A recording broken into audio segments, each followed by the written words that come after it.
एक बार ताली, जोरदार ताली होना चाहिए आप सब लोगों से।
अभी आप सबको के बीच में लगातार गीत व संगीत रंग झराझर प्रस्तुति मंच के माध्यम ले हुई।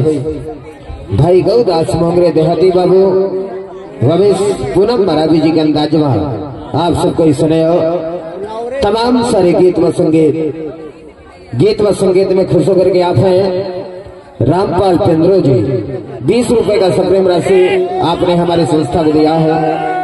संस्था की ओर से कोटि कोटि नमन, सादर सादर जोहार। और आपका विशेष फरमाइश देवी की नहीं माया की चिन्ह, देवी की नहीं, ये गीत का आपने फरमाइश किया है। आपका फरमाइश ही पूरा करने का प्रयास रही।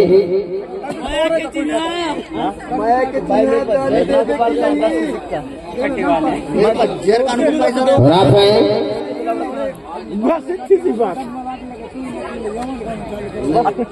मेरे पास में 1 रुपया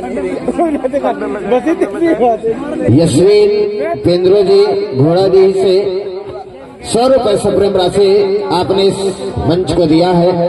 मंच की ओर से कोटि कोटि नमन, सदर सदर जोहार।